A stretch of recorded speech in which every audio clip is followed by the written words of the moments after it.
ప్రపంచ దేశ చరిత్రలో ఇప్పుడుదాకా ఎన్నో గ్యాంగ్ వార్లనే జరిగినాయి. కానీ ఈరోజు మనం చెప్పుకునే గ్యాంగ్ వార్ గురించి వింటే చాలా డిఫరెంట్గా ఉంటుంది. మరియు ఒక ఇంటర్నేషనల్ లీడర్ మరియు ఒక గ్యాంగ్స్టర్ అయిన దావూద్ ఇబ్రాహింకి ఒక చిన్న గ్యాంగ్స్టర్ ఫోన్ చేసి ధమ్కి ఇచ్చాడు. మరి ఇది మాత్రమే కాకుండా అతను కరాచీలో ఉంటాడు. మరియు పాకిస్తాన్లో నడుబొట్టున ఉండే కరాచీ నుంచి ఒక ఫోన్ కాల్ రావడంతో అక్కడ ఏం జరిగింది మరియు 1200 కోట్ల ప్రాపర్టీ గురించి అక్కడ గొడవ అనేది జరుగుతుంది. మరియు దావూద్ ఇబ్రాహింకి ఈ 1200 కోట్ల ప్రాపర్టీ అంటే నచ్చింది కాబట్టి ఎలా అన్నా సరే కూడా దీన్ని కబ్జా చేద్దాం అనుకున్నాడు. కాకపోతే అక్కడి నుంచే ఇంకొక వ్యక్తి ఫోన్ అనేది చేశాడు.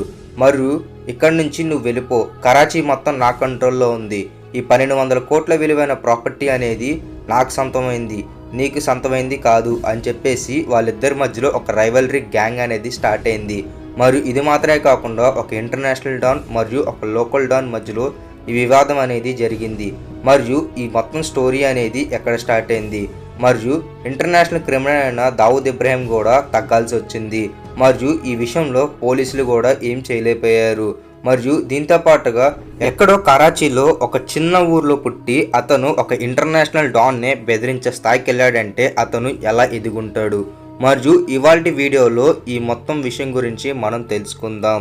మరియు దావూద్ ఇబ్రాహిం గురించి ఎలాంటి ఇంట్రడక్షన్ అనేది అవసరం లేదు. అతను ఒక ఇంటర్నేషనల్ గ్యాంగ్స్టర్. ఇతను 1200 కోట్ల రూపాయల ప్రాపర్టీ మీద అతను కన్ను అనేది పడింది. పాకిస్తాన్ కింద ఉండే కరాచీ నడుబొడ్డున క్రిఫ్టన్ అని చెప్పి ఒక ప్రదేశం అనేది ఉంది. మరియు ఇది సముద్ర తీరానికి కొండ మీద ఉంటుంది. ఇక్కడ అందరూ విల్లాలు కొనుక్కోవాలని చెప్పేసి ఎంతో ఆశపడతారు. ఎందుకంటే ఆ ప్లేస్ మొత్తం పవర్ఫుల్ పీపుల్ ఉంటారు. మరియు అక్కడ రియల్ ఎస్టేట్ దందా అనేది చాలా ఎక్కువగా ఉంటుంది. దీంతో పాటుగా పాకిస్తాన్లో బాగా ధనవంతులందరూ అక్కడే ఉంటారు కాబట్టి అక్కడ ప్రైస్ వాల్యూ అనేది చాలా ఎక్కువ. దీంతో కరాచీలో ఎలా అన్నా సరే 1200 కోట్ల రూపాయల ప్రాపర్టీ అనేది ఒక ధనవంతుడి దగ్గర ఉంది. మరియు దీన్ని ఎలా అన్నా సరే కబ్జా చేయాలని చెప్పేసి దావూద్ ఇబ్రాహిం ప్లాన్ చేశాడు. దావూద్ ఇబ్రాహిం అన్ని దందాలు అనేవి చాలా పీక్స్లో ఉంటాయి. అతనికి వరల్డ్ వైడ్గా చాలా పెద్ద నెట్వర్క్ అనేది ఉంది. మరియు దీంతో పాటుగా అతనికి చాలా వ్యాపారాలు అనేవి ఉన్నాయి. మరియు రియల్ ఎస్టేట్ కబ్జాలు కూడా అందుట్లో ఒకటి.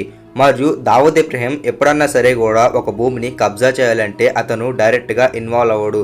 అతని కింద చాలా గ్యాంగ్స్ అనేవి ఉంటాయి కాబట్టి ఆ కింద ఉండే లోకల్ డాన్స్ చేత ఆ పని అనేది అతను ముగిస్తాడు. దావూద్ ఇబ్రాహిం కింద ఒక నమ్మకస్తుడైన అనుచరుడు ఉన్నాడు. అతని పేరే నూర్ మొహమ్మద్. నూర్ మొహమ్మద్ కూడా ఒక లోకల్ గ్యాంగ్స్టర్. దావూద్ ఇబ్రాహిం ఎప్పుడు ఇతనికి ఫండ్ అనేది ఇస్తాడు. దీని కారణంగా ఇతను గ్యాంగ్స్టర్ కార్యకలాపాలు అనేవి కొనసాగిస్తూ ఉంటాడు. మరియు దావూద్ ఇబ్రాహిం ఈ ల్యాండ్ గురించి చెప్పి అది ఎలాన్నా సరే కబ్జా చేయమని చెప్పాడు. మరియు దీంతో అతను అప్పటి నుంచి ఆ ల్యాండ్ గురించి తెలుసుకోవటం మొదలుపెట్టాడు. మరియు ఆ ల్యాండ్ని కబ్జా చేయటం కోసం ఆ ల్యాండ్ ఓనర్ ఎవరైతే ఉన్నారో ఆయనకి ధమ్కీ కూడా ఇచ్చాడు. మరియు అతనికి చాలా ఫోన్ కాల్స్ మరియు మెసేజెస్ అనేవి పంపించాడు. ఆ బిజినెస్ మ్యాన్ పోలీసులను కూడా కలిశాడు భయం వేసి. మరియు పోలీసులు కూడా ఏమి చేయలేని పరిస్థితి. ఎందుకంటే కరాచీ మొత్తానికి ఫండ్ అనేది ఇచ్చేది దావూద్ ఇబ్రాహిమే. కాబట్టి రాజకీయ నాయకుల చేత పోలీసులు ఎలాంటి యాక్షన్ తీసుకోకుండా ఉండేలాగా దావూద్ ఇబ్రాహిం ముందుగానే ప్లాన్ అనేది చేస్తాడు. దీంతో ఆ రిచ్ బిజినెస్ మ్యాన్ ఏం చేయాలో అర్థం కాక వాళ్ళ ఫ్రెండ్స్కి ఈ విషయం అనేది చెప్తారు. మరియు వాళ్ళ ఫ్రెండ్స్ అప్పుడే ఒక ఐడియా అనేది ఇస్తారు. దావూద్ ఇబ్రాహింని కూడా ఎదిరించడానికి ఒక మనిషి అనేవాడు ఉంటాడు కాబట్టి ఒక వ్యక్తి గురించి చెప్తారు. మరియు దీంతో ఆ రిచ్ బిజినెస్ మ్యాన్ ఎమ్మటనే వెళ్ళి అతన్ని కలవటానికి ప్రయత్నిస్తాడు. అతని స్నేహితులు చెప్తారు అతను లియారీలో ఉంటాడు మరియు లియారీకి ఆయన పయనం అనేది మొదలవుతుంది. మరియు లియారీలోనే రెహమాన్ డకోట్ అనే ఒక వ్యక్తి ఉంటాడు. అతను మాత్రమే మనకి సహాయం చేస్తాడు కాబట్టి ఈ డకాయిట్ని కలవటానికి లియారీకి వెళ్తాడు. మరియు ఈ రెహమాన్ డకోట్ అనే వ్యక్తి ఎవరు మరియు ఈ వ్యక్తి గురించి చెప్పాలంటే 2 వర్షన్స్ అనే ఉంటాయి. ఒకటి పేదవాళ్ళకి ఇతను హీరో మరియు ఇంకొక పక్క తన సొంత తల్లినే ఇతను చంపేశాడు. మరియు ఇతను కరాచీలోనే ఒక చిన్న బస్తీలో మొదలుపెట్టి పాకిస్తాన్లోనే అతి ముఖ్యమైన ప్రదేశమైన లియారీకి డాన్ అవుతాడు. మరియు లియారీ అనేది ఏ చిన్న ప్లేస్ మరియు కాదు. లియారీలోనే ఎక్కువ మంది గ్యాంగ్స్టర్స్ ఉంటారు. లియారీలో 2 ఫేమస్, ఒకటి ఫుట్బాల్, 2 గ్యాంగ్స్టర్స్. గ్యాంగ్స్టర్స్ ఇక్కడ ఏకంగా గవర్నమెంట్కే వ్యతిరేకంగా పనిచేస్తారు, అవసరమైతే తిరగబడతారు కూడా. కాబట్టి గవర్నమెంట్ కూడా చాలా జాగ్రత్తగా హ్యాండిల్ చేస్తుంది. రెహమాన్ డకాయిట్ చిన్నప్పుడు అంతా వాళ్ళ నాన్నగారితో చాలా హ్యాపీగా హ్యాపీగా అతని బాల్యం అనేది కొనసాగింది. అతని నాన్నగారు కూడా ఒక గ్యాంగ్స్టర్ మరియు వాళ్ళ నాన్నగారిని ఒక గ్యాంగ్ రైవలరీ వాళ్ళు చంపేయటం అయితే జరుగుతుంది. మరియు దీని కారణంగానే ఇతను వాళ్ళ నాన్నని ఎవరైతే చంపారో ప్రతీకారం అనేది ఇతను తీర్చుకుంటాడు. మరియు రెహమాన్ డకోయిట్ ఈ ప్రతీకారం తీర్చుకునేటప్పుడు తన సొంత తల్లిని కూడా చంపేస్తాడు. కేవలం వాళ్ళ తల్లి మీద అనుమానం రావటం వల్లే. వాళ్ళ తల్లి కూడా ఎక్కడన్నా సరే కూడా వాళ్ళ నాన్నకి విరుద్ధమైన వాళ్ళతో చేతులు కలిపింది అన్న ఒక ఆలోచనతో. మరియు రెహమాన్ డకోయిట్ నెమ్మదిగా ఎదగటం మొదలుపెట్టాడు. ఒక గ్యాంగ్స్టర్గా అతని జీవితం అనేది మొదలైంది. మరియు లియారీలోనే ఇతను ఒక పెద్ద డాన్గా ఎదిగాడు. మరియు ఇతను చాలా బిజినెస్లు చేసేవాడు.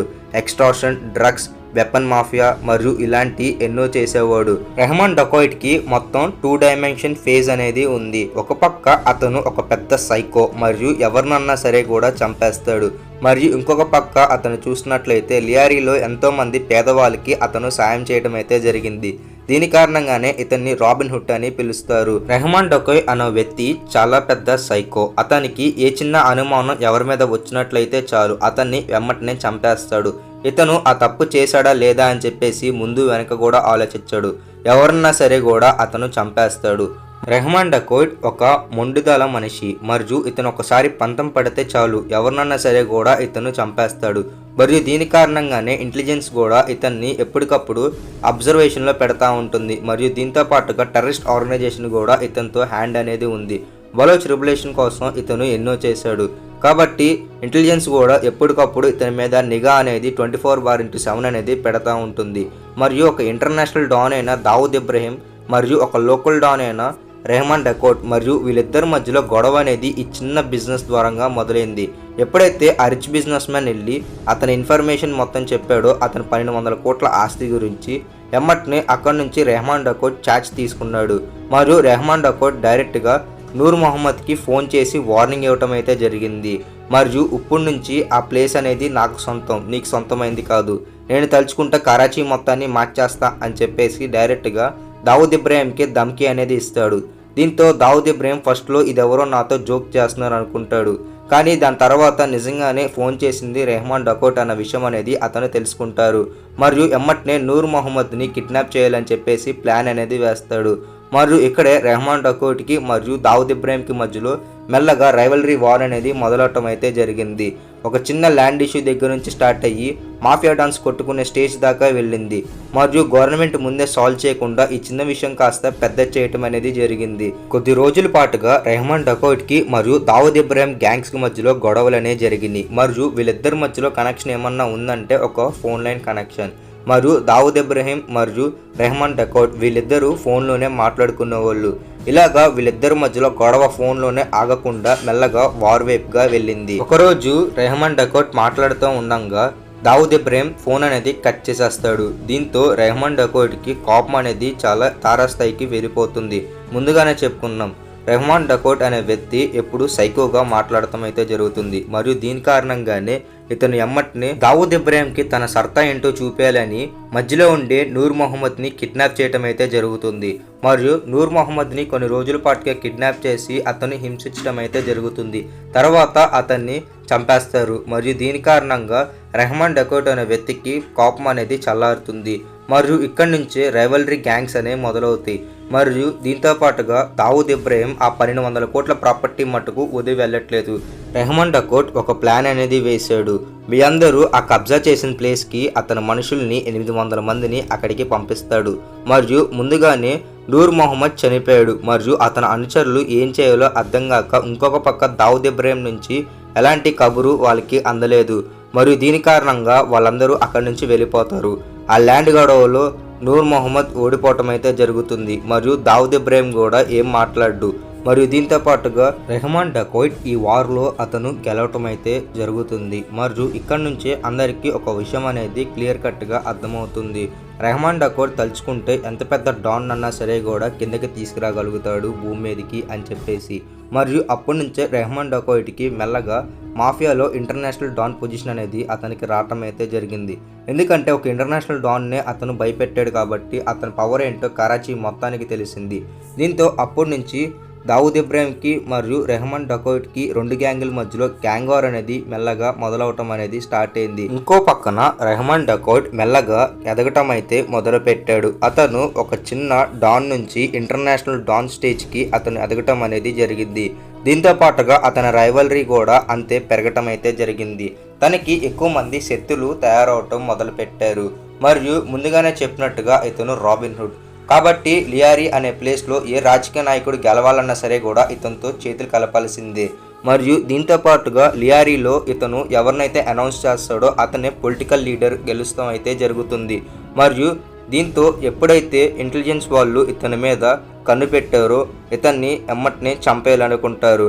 మరియు దీని కారణంగానే పొలిటీషియన్స్ మరియు మిగిలిన వాళ్ళు అందరు కలిసి కుట్ర చేసి 2009లో రెహమాన్ డకౌట్ని నడి రోడ్డు మీద కాల్చి ఎన్కౌంటర్లో చంపేస్తారు. మరియు పోలీసులు ఏమని చెప్తారంటే రెహమాన్ డకౌట్ని మేము పట్టుకోవడానికి వెళ్ళాం, కానీ అతను మటుకు రిటర్న్ ఫైరింగ్ అనేది మా మీద మొదలు పెట్టాడు. మేము మమ్మల్ని రక్షించుకోవటం కోసం మేము కూడా రిటర్న్ ఫైరింగ్ అనేది మొదలు పెట్టాం. ఈ ఫైరింగ్లో రెహమాన్ డకౌట్ చనిపోవటం అయితే జరిగింది అని చెప్పి పోలీసులు చెప్పారు. కానీ ఇంకొక పక్క ప్రజలు అనేది ఏమనేది నమ్ముతారంటే రెహమాన్ డకౌట్ని కావాలనే రాజకీయ నాయకులు కుట్ర చేసి చంపేశారు. ఎందుకంటే రాజకీయ నాయకులు అందరు కలిసి రెహమాన్ డకౌట్ పవర్ అనేది చూసి తట్టుకోలేక వాడిని చంపేశారు. ఎప్పుడైతే రెహమాన్ డకౌట్ చనిపోయాడో లియారీలో మొత్తం 3 రోజుల పాటుగా అక్కడ గొడవలు అనేవి స్టార్ట్ అయినాయి. మరియు 3 రోజుల పాటుగా అక్కడ షాపులు అనేవి ఎవరు తీయలేదు. మరియు దీన్ని బట్టే అర్థమవుతుంది రెహమాన్ డకౌట్కి ఎంత పవర్ అనేది ప్రజల్లో ఆదరణగా అనేది కలిగి ఉందని చెప్పేసి. మరియు ఇప్పుడు దాకా రెహమాన్ డకౌట్ పేరు అనేది ఇంటర్నేషనల్ మాఫియా డాన్గా రిజిస్టర్ అయిపోయింది. మరియు ఇప్పుడు కూడా ప్రజల దృష్టిలో రెహమాన్ డకౌట్ అంటే ఒక దేవుడితో అతన్ని సమానంగా పోల్చడం అయితే జరుగుతుంది. ఇప్పుడు దాకా ఇతనికి ఉండే పాపులారిటీ అనేది ఏ గ్యాంగ్స్టర్కి లేరు. మరియు లియారీకి వెళ్తే ఇతని పేరు అనేది మారుమోగిపోతుంది. మరియు లియారీలో ఇతను చంపేసింది ఎస్పీ చౌదరి అస్లం ఖాన్. ఇతను లియారీలో ఉండే చిన్న చితక గూండాలను కూడా ఇతను ఎన్కౌంటర్ చేసి చంపేశాడు. అండర్ వరల్డ్ డాన్ అయిన దావుద్ ఇబ్రాహిం కూడా ఇతను ముందు తగ్గాల్సి వచ్చింది. మరియు ఈ గేమ్లో దావుద్ ఇబ్రాహిం కూడా ఓటమిని చూడాల్సి వచ్చింది. దావుద్ ఇబ్రాహిం ఎంత పెద్ద సామ్రాజ్యాన్ని కట్టినా సరే కూడా ఒక చిన్న డాన్ ముందు ఓడిపోవాల్సి వచ్చింది. మరియు ఆ డాన్ మామూలు వాడు కాదు. పవర్ కోసం మరియు అతని మాట మాత్రమే చెల్లాలి అని చెప్పే వ్యక్తి. మరియు దీని కారణంగానే ఎంత పెద్ద సామ్రాజ్యం నియమించినా సరే కూడా ఇలాంటి వ్యక్తులు ఉంటే ఆ సామ్రాజ్యం అనేది కూలిపోతుంది. చివరాఖరికి ఫోన్ కాల్స్ దగ్గర నుంచి మొదలుపెట్టి 1200 కోట్ల ప్రాపర్టీ కోసం ఈ గొడవ అనేది స్టార్ట్ అయింది. అక్కడి నుంచి రెహమాన్ డకౌట్ కూడా గెలవటం అయితే జరిగింది. మరియు దావుద్ ఇబ్రాహిం కేవలం 1200 కోట్ల ఆశ దగ్గర ఓడిపోవటం అయితే జరిగింది. మరియు ఇప్పుడు కూడా లియారీ ప్రజలు దావుద్ ఇబ్రాహింని ఒక గ్యాంగ్స్టర్గానే చూస్తారు. మరియు రెహమాన్ డకౌట్ని మటుకు ఒక కింగ్గా భావిస్తారు. మరియు అతను వాళ్ళకి ఒక దేవుళ్లాగా కనిపిస్తాడు. రెహమాన్ డకౌట్ ఈ రోజుకి కూడా అతని పేరు అనేది చాలా ఫేమస్. కానీ అతను ఎన్కౌంటర్ అయితే చేయబడ్డాడు. దీని వెనక ఎంతోమంది రాజకీయ నాయకులు పొలిటీషియన్లు ఉన్నారని చెప్పేసి లియారీలో ఉండే ప్రజలు భావిస్తారు. ఫ్రెండ్స్, ఈ వీడియో గురించి మీరేమనుకుంటారో కింద కామెంట్ సెక్షన్లో కామెంట్ చేయండి. Thanks for watching.